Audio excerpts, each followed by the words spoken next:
Bismillahirrahmanirrahim. Alhamdulillahi Rabbil Alameen. Wa salatu wa salamu ala Rasulillahi wa ala alihi wa sahbihi ajma'in wa ba'd.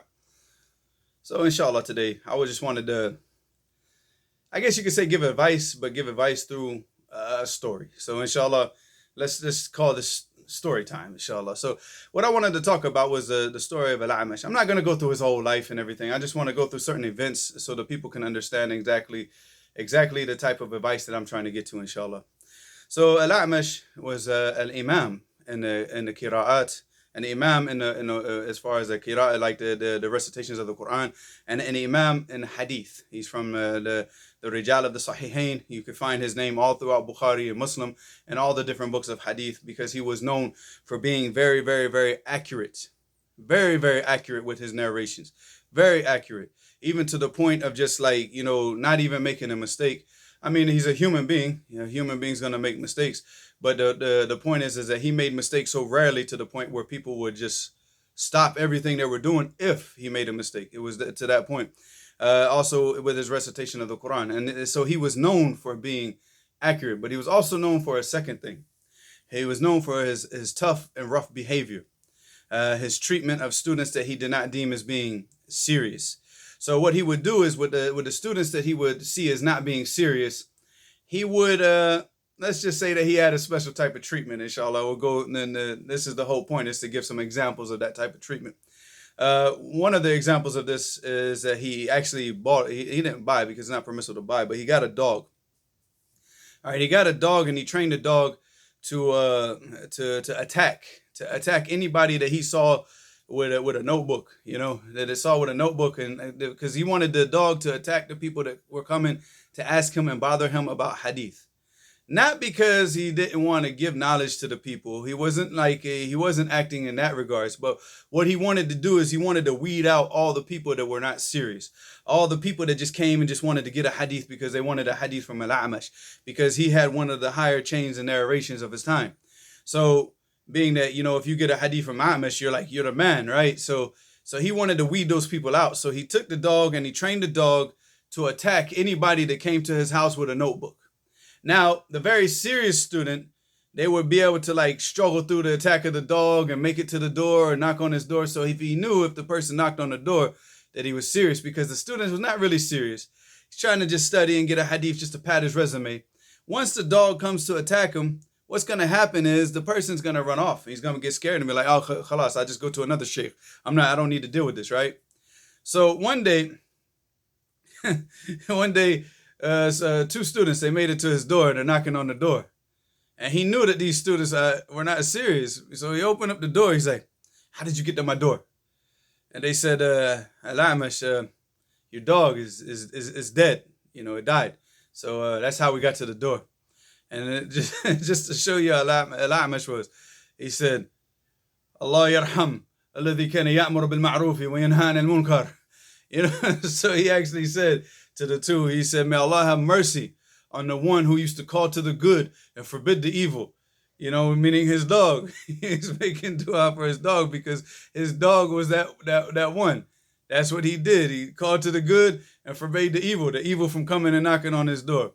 And this story, you can read it in Khatib al-Baghdadi's Sharaf Ashab al-Hadith. And towards the end, he has different stories about Al-A'mash. And also you can read about his different stories in Siyar A'lam al-Nubala. But that's how he was. He was a person who was very, very tough in his character. But he did it for a purpose, because if you're the type of person who's really, really struggled to get the knowledge, you don't want to give the knowledge to a person who doesn't take it seriously.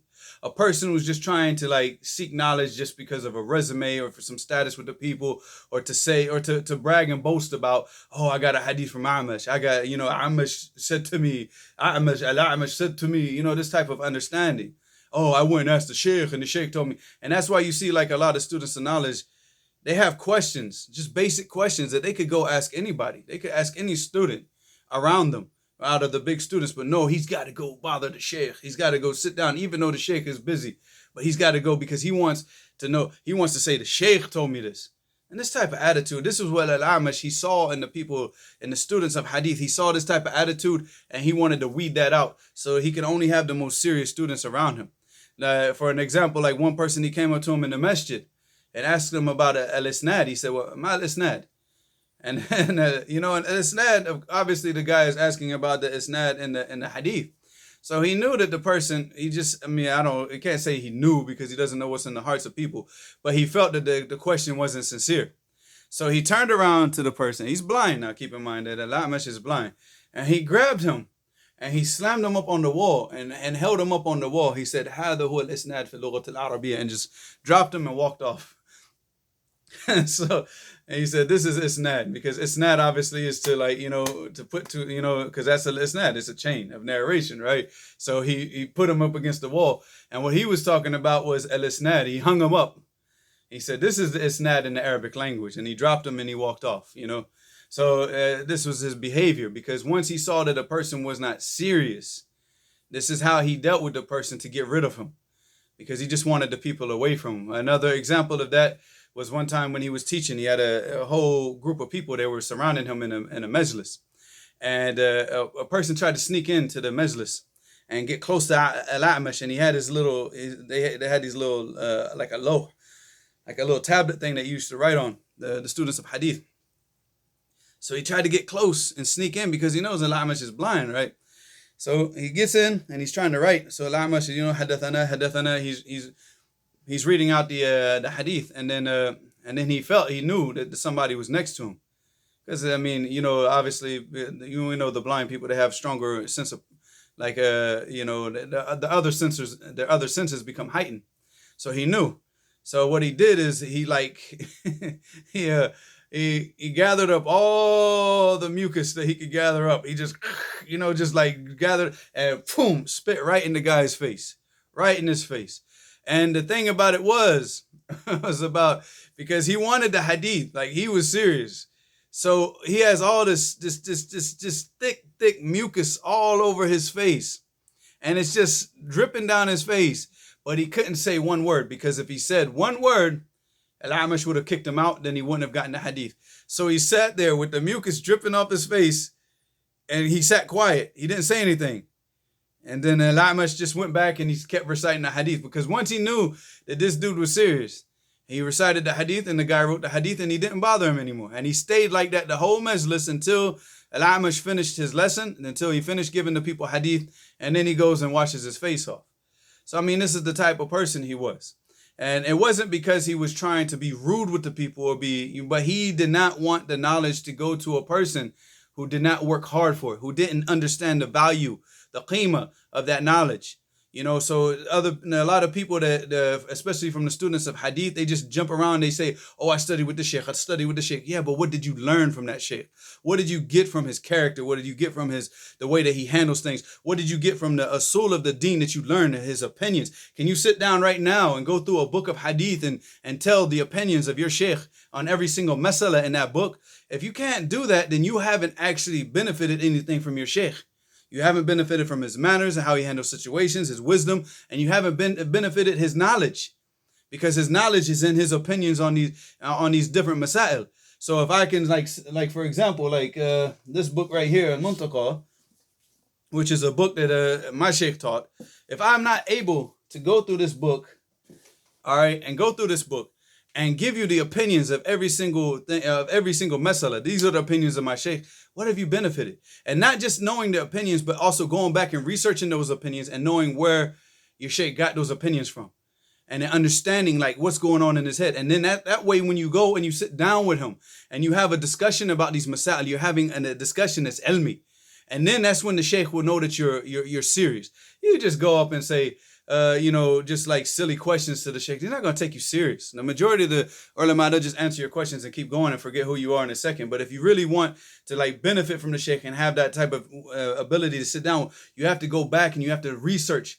When you see what his opinions are, you research them. And then that way, when you have that chance to sit down with him and to benefit from him, then you can sit down and say, okay, the sheikh will go back and forth with you. And then you even benefit even more.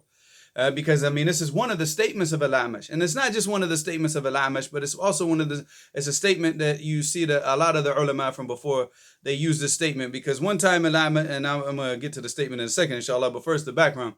And one time Al-A'mash, he was walking in the tariq, in the pathways, right, in the streets, because they didn't have like streets back then, obviously. So So he saw a guy. He was sitting down and he was giving hadith to like this young man. And the young man didn't even look serious. He didn't look like a real student of knowledge. But he was trying to like, teach him and give him hadith and teach him hadith and have him memorize the hadith.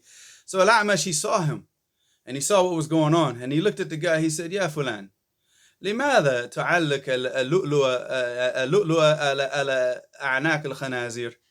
He said, why are you hanging pearls on the necks of pigs? And what he means by that is, why are you giving knowledge to a person who doesn't deserve it? This person's not serious. If he's serious, he's going to be in the masjid learning with the people.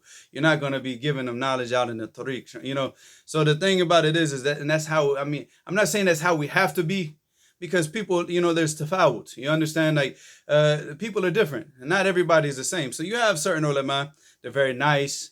They're very, they're jovial. They have a smile. And you have other ulama, they're very serious, because, and it's based on the struggles that the person had to go through to get that. So Al-A'mash was a person, he really struggled to get the knowledge that he had. He really took it seriously. And he was not about to allow that knowledge to go to another person who didn't take it seriously. So he would rather have 5 students that were very serious than to have thousands of students that, that didn't take it seriously. And that's how we have to be. We have to be like that because, like, for example, you look at like a lot of people that boast like this big following on YouTube. They got hundreds of thousands of followers on YouTube. But what? Are those people serious?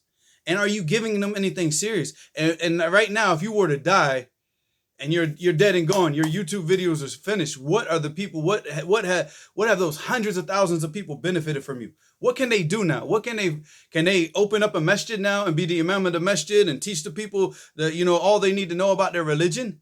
Or are they just like, or did you just make them well versed in talking about celebrities and current events and trivial matters that mean nothing? So we have to raise the people up on knowledge and being serious about the knowledge. Being serious. So don't look at a person. If you see him, why don't you smile a lot? You smile. Why would you want to, smiling is a sadaqah. And when you greet your brother, you smile. But does that mean that, the person has to walk around and have this type of jovial type behavior and smile all the time? Or I'm not going to sit with him because he doesn't smile. What type of foolishness is this? People are serious and knowledge is serious and it's a serious matter. And people who really, really, truly take it serious, and they're not going to see them, especially when they're in the midst of teaching the people, they're not going to have that smile. They'll smile when they greet you. They'll smile if you're a guest in the house. But when it comes to knowledge and it comes to affairs of this religion, they take it very seriously. They take it very seriously. And that's the opposite of what you see with the majority of the people. They take nothing seriously. Nothing seriously. This knowledge right now, you have to be ready to die for it. Give your life for it. That's what this knowledge is about. And I'm not talking about this type of foolish terrorism behavior. Like, what I'm saying is if people were to attack you, to leave this knowledge, to give up this knowledge, you ready to give your life than to leave this knowledge. Okay? And that's what we have to be about. We have to be about that from the beginning all the way to the end. That our whole lives, we take this knowledge serious because this is our akhirah. This is right now, all that goes on in the dunya is temporary. But once we die and we get put in the graves, it becomes everlasting. So whatever you've achieved in this life, those achievements are going to set the tone for what's going to happen to you in the next life. So if you spend your life being serious about knowledge, serious about seeking knowledge, and serious about practicing the knowledge and calling the people to that knowledge, then inshallah we hope that Allah subhanahu wa ta'ala, through that seriousness and through the diligence and the persistence and the discipline that we had, that Allah subhanahu wa ta'ala will have mercy on us and enter us into Jannah, and then we can relax. We can relax. I remember even when I was in Damaj, and this was not just something that I used to think. This was something that a lot of the brothers, we used to all say together. We said, subhanAllah, I hope that in Jannah, if we ever get to Jannah, that I can still be a talib al-ilm even in Jannah. That I can still have my books and I can still do this because I get so much lidha, so much peace and tranquility in this life from having that in this life. I couldn't imagine the next life without it. So Allah musta'an.